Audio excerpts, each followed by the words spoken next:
درود بر شما، سلام رفقا. این بار هم رفتیم سراغ آموزش و افشای راز شعبده‌های برنامه عمارت که 3 بخش داشت و از 3 تاش هم منتال و ذهن‌خوانی بود که اجراش هم با هم دیگه می‌بینیم. قبلش بگم که لینک این قسمت از برنامه عمارت رو توی دیسکریپشن قرار دادم. برای کسایی که میخوان راز شعبده‌ها رو بهتر درک کنن میتونن برن کامل ویدیو رو ببینن. با من همراه باشین. سعید فتی روشن، برنامه عمارت، 3 آبان 1403. خب دوستان، طبق روال ویدیو ابتدا برای کسایی که این قسمت از برنامه عمارت رو ندیدن و شعبده‌ها رو ندیدن یه توضیحات مختصری در مورد اجرای شعبده‌ها میدیم و بعد تک تک راز شعبده‌ها رو براتون افشا میکنم. روی سن یه جعبه آویزون وجود داره و یه تخته که روش یه بلیت بزرگ هواپیما که همونطور که میبینید اسم مسافر، شماره پرواز و بقیه مشخصات بلیت رو پوشوندن وجود داره و به هر کدوم از مهمونا هم گفتن که با خودشون یه چمدون بیارن که در واقع هر 3 مورد از وسایل روی صحنه جزء لوازم اجرا هستش و قراره هر 3 شعبده با اونا انجام بشه. سعید فتی روشن بعد از چند دقیقه وارد صحنه میشه و با خودش 4 دست کارت میاره، چون میخواد با استفاده از کارتا به صورت رندوم و منتال و با کمکی که مهمونا توی انتخاب کارتا و در نهایت مشخصات اون بلیت بهش میکنن شعبده‌اش رو انجام بده. ابتدا یکی از دسته کارتا رو برمی‌داره و با انتخاب اسم مسافر شروع میکنه. کارتا رو هم اول به همه نشون میده و میبینیم که اسم همه مهمونا به همراه چندین نفر روی مقوا به صورت دستی روشون نوشته شده. بعد از نشون دادن کارتا و اسمای روشون که حدود 10 تا کارت هم میشدن، اول از ملیکا زارعی یا همون خاله شادونه میخواد برای انتخاب اسم مسافر یه دسته از روی کارتا برداره. نحوه انتخابم خیلی ساده بود. یه دسته از روی کارتا برمی‌داشتن و هر کارتی که رو مونده بود انتخاب میشد و چون بار اول بود این کار انجام میدادن، خود سعید فتی روشن یه دسته برداشت و هر کجا خانم زارعی میگفت استاپ دسته رو از رو برمی‌داشت و طبق چیزی که میبینید یه کارت که اسم یه نفر روش بود انتخاب میشد و به عنوان اسم مسافر کنار گذاشته میشد و به این صورت هر 4 نفر کارتاشون رو انتخاب میکردن که مشخصات دیگه بلیت رو کامل کنن. بعد دسته کارتا رو رفت عوض کرد و رفتن سراغ انتخاب شماره صندلی و کارتایی که شماره صندلی‌های مختلف روشون نوشته شده بود. بعدش از وحید شمسایی خواست با 2 انگشت از رو یه دسته از روی کارتا برداره و کارتش رو انتخاب کنه. بعد از انتخاب شماره صندلی دوباره دسته کارت رو عوض کرد و رفتن سراغ این که شماره پرواز رو انتخاب کنن.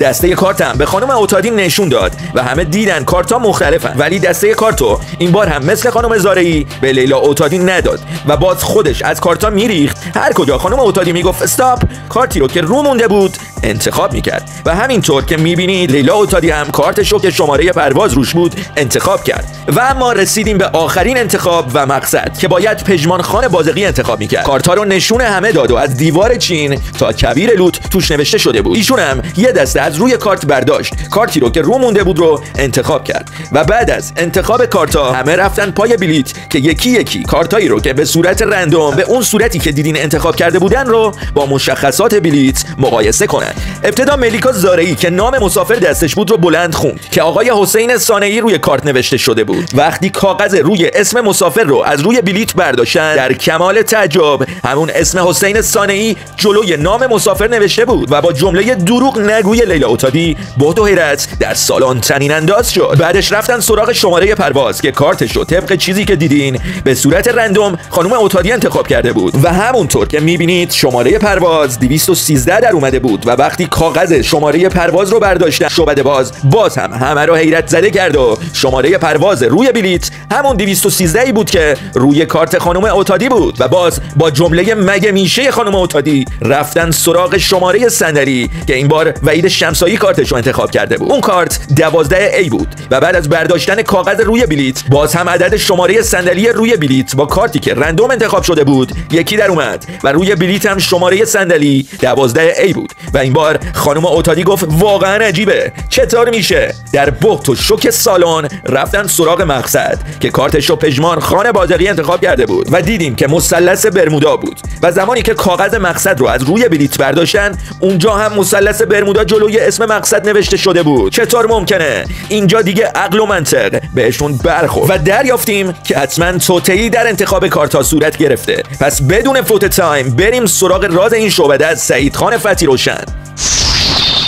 برای این کار باید مقداری برگردیم عقب. سعید فتحی روشن 4 دسته کارت با خودش آورد که هر کدوم برای انتخاب یک چیز بودن. به قول مکانیکا از قدیم میگفتن ابزار کار میکنه نه مکانیک. ابزار کار اینجا کارتا بودن که یه جورایی معمولی هم نبودن. همه دوستانی که توی پیج من ویدیوهای من رو دنبال میکنن میدونن ابزارهای شعبده بازی در کنار تکنیک اجرا و تسلط به شعبده یه اجرای خوبو میسازه، ولی شعبده سعید فتحی روشن با اینکه به نظر من یکی از بهترین های ایران در شعبده و منتاله مقداری با استرس انجام شد. اینو میشه از نحوه انتخاب کارتا توسط مهمونا کاملا متوجه شد که کارتا رو به اونا نمیداد و برای هر انتخاب خانم زارعی یا وحید شمسایی رو مجبور کرد حتی چند بار کارتشون رو تغییر بدن و عوض کنن.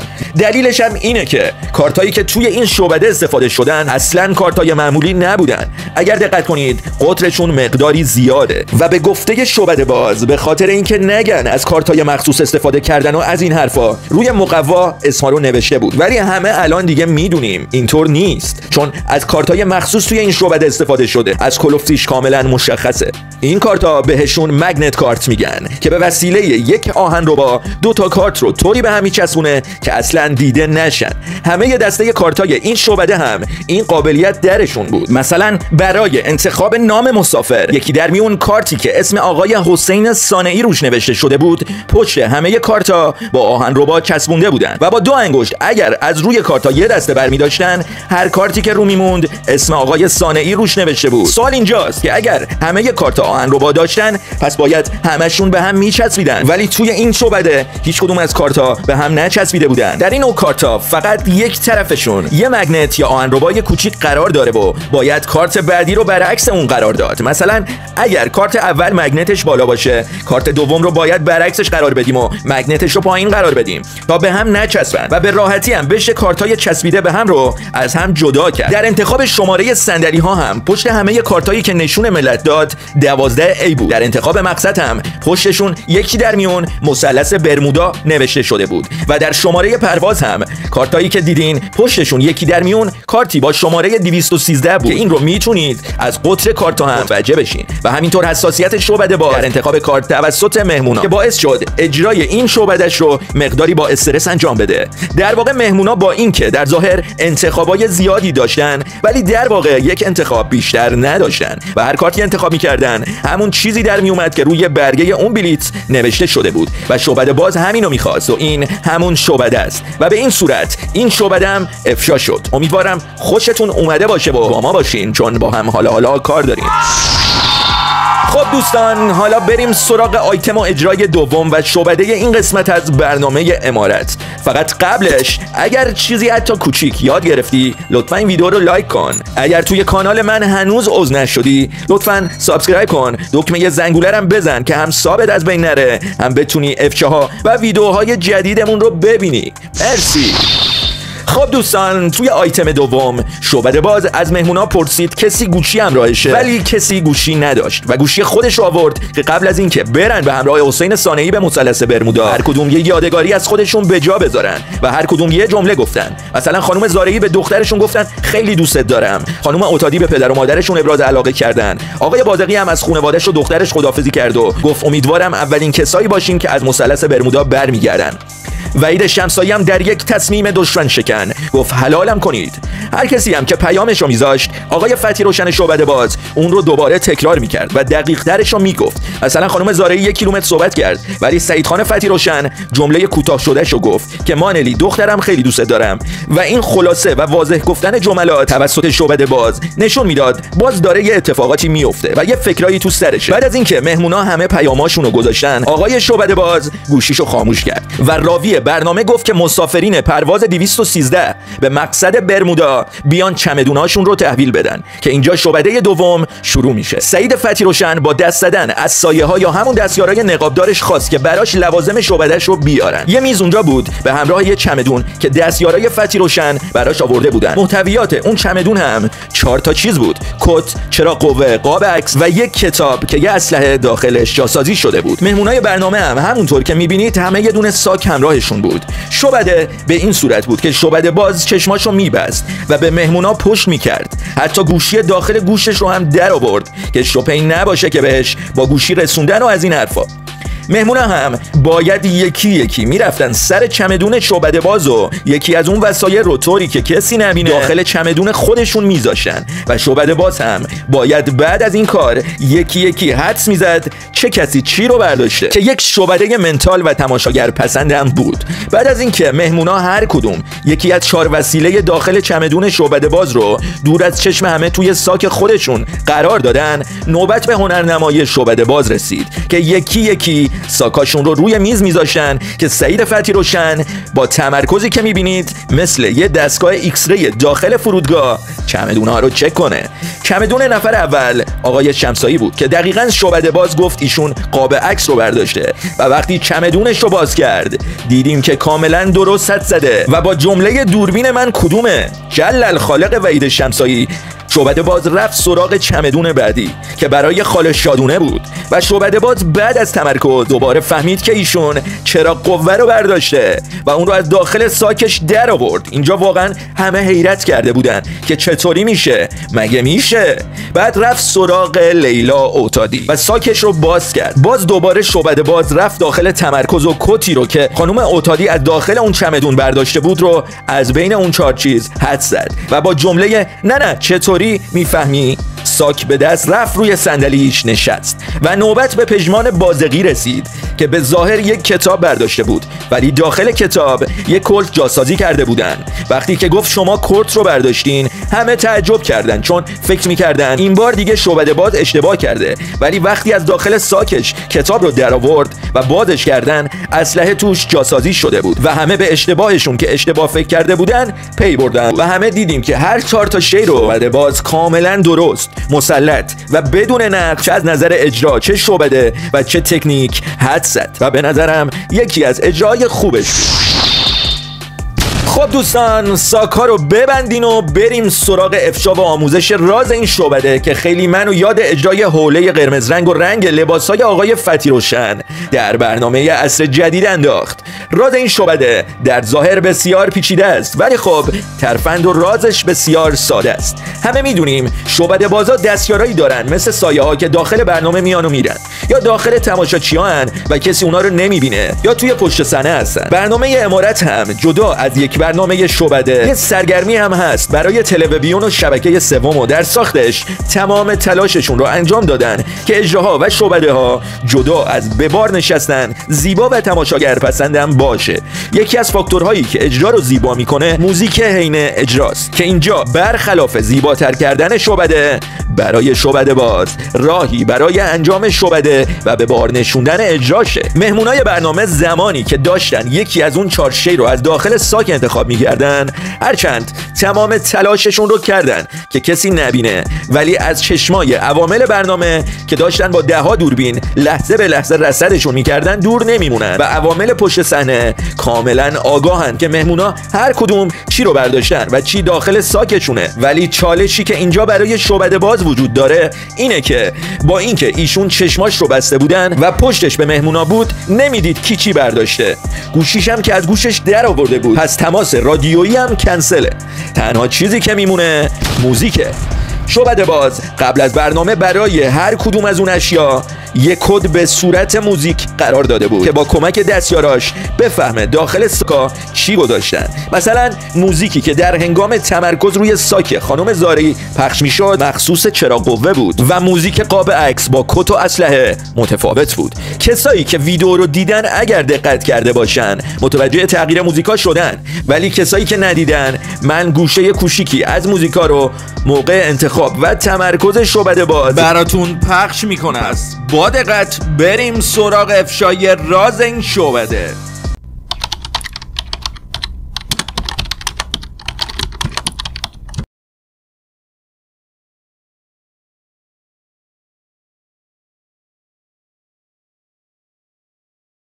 من کاش بلد بودم این کاری بکنم چمدونه راحت باز شه. قاب عکس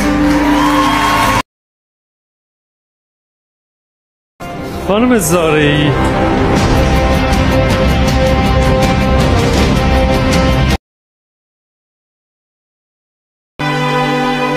یعنی اگر اینو بگی من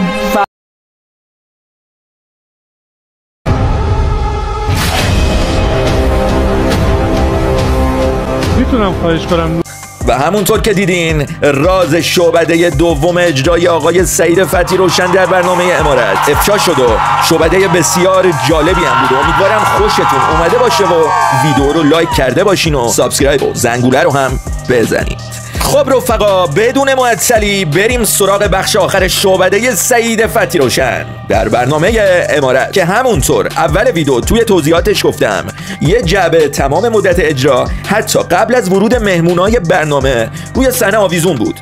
فتحی روشن جعبه رو پایین آورد و یه نامه داخلش بود که اگر یادتون باشه بعد از شعبده اول شعبده باز با گوشیش از مهمونا تک تک خواست یه پیام یادگاری بذارن چون میخواستن برن مثلا مثلث برمودا که ملیکا زارعی و آقای بازقی از دختراشون خداحافظی کرده بودن و خانم اوتادی از پدر و مادرشون و آقای شمسایی هم در یک گل به خودی گفته بود که حلالم کنید و آقای فتحی روشنم بعد از هر پیام مهمونا اون رو خلاصه میکرد. اونجا بهتون گفتم که داره یه کارایی میکنه. بعد از اینکه جعبه رو پایین آورد و بازش کرد یه نامه از توش در آورد. وقتی نامه رو خوند دیدیم که تک تک جملاتی که مهمونا گفتن و پیامهایی که داده بودن داخل نامه‌ای بود که همون لحظه از داخل جعبه‌ای که از قبل از برنامه و گرفتن اون ویدیو جلوی چشم همه آویزون روی صحنه بود و کسی حتی نزدیکش هم نشده بود در اومد. یعنی سعید فتحی روشن از قبل میدونسته که مهمونا قراره چی بگن و کلمه به کلمه شو قبل از برنامه نوشته بوده و داخل اون جعبه گذاشته بوده. یعنی از آینده خبر داره. یعنی سعید فتحی روشن ماوراییه و بهش ایمان بیاریم. یعنی از طرف پروردگار وظیفه داره که انسانها را به راه راست هدایت کند. خب در واقع نه، ایشون فقط از طرف پروردگار وظیفه داره که مردم رو سر کار بذاره. ولی من این اجازه رو نمیدم و برای مقابله با خرافات و جهل هم که شده بریم سراغ آموزش و افشای راز این شعبده از سعید خان فتحی روشن با این آرزو که جهل و خرافات از مملکت ما و حتی دنیا نابود بشه. خب دوستان برگردیم به عقب. زمانی که مهمونا در حال پیام دادن به خانواده هاشون بودن یکی از دستیارهای سعید فتحی روشن توی پشت صحنه داشت کلمه به کلمه شد توی همون کاغذی که از داخل صندوق آویزون بیرون اومد مینوشت. دلیل خلاصه کردن جملات و پیام‌های مهمونا توسط شعبده بازم همین بود. خب سوالی که پیش میاد اینه که حالا چطور از داخل اون جعبه که تمام مدت آویزون بود این کاغذ سر در آورد؟ سعید فتحی روشن بعد از شعبده دوم از سایه‌ها خواست که یه میز یا چهارپایه براش بیارن تا جعبه رو روش بذاره. اینجاست که اون کاغذ به وسیله اون میز وارد شعبده باز میشه و چون یه شعبده بین گرفتن فیلم، پیام‌ها و نوشتنشون توسط دستیارای شعبده باز و جاساز کردنش توی اون چهارپایه یا میز فاصله بود، زمان کافی رو داشتن که همه این کارها رو انجام بدن. در واقع اون جعبه‌ای که همه مدت آویزون بود یه ابزار شعبده که توی زیرش دری وجود داشت که شعبده باز به راحتی میتونست زمانی که روی میزی که کاغذ توش قرارش میده دستشو از اون رد کنه و کاغذ رو از داخل میز که یک رومیزی هم به خاطر مخفی کردن جزئیات روش بود نامه رو برداره. ولی این شیار یا دری که باهاش میتونستی دستتو رد کنی و به میز برسی هیچ تغییری در ظاهر جعبه ایجاد نمیکنه و در شعبده‌های زیادی هم از این جعبه استفاده میشه و بیننده میبینه که دست شعبده باز داخل جعبه رفته و به ظاهر کاغذ از داخل اون جعبه که تمام مدت اجرا آویزون بوده در اومده و ظاهرا تلپورت شده یا شعبده باز ذهن مهمونا رو خونده و نامه رو از قبل نوشته بوده ولی در واقع توسط دستیارها نوشته شده و با میز وارد صحنه شده و توسط بازی شعبده باز به ظاهر از داخل جعبه در میاد و به این صورت راز شعبده های این قسمت از برنامه امارتم براتون افشا کردم و امیدوارم خوشتون اومده باشه و نظراتتون رو در مورد این ویدیو توی کامنت ها بهم بگین. دوستان تمام تلاشم رو کردم که خلاصه و مفید آموزش و رازها رو بگم که امیدوارم براتون راضی کننده باشه. خب رفقا بازم سپاسگزارم که تا آخرش با هم همراه بودین. اگر با جهل و خرافات مخالفین خوشحال میشم با هم همراه باشین و با لایک و عضو شدن توی کانالم قدم به قدم توی این مسیر با هم باشیم. دوستتون دارم تا درودی دیگر و طلوعی دیگر بدرود.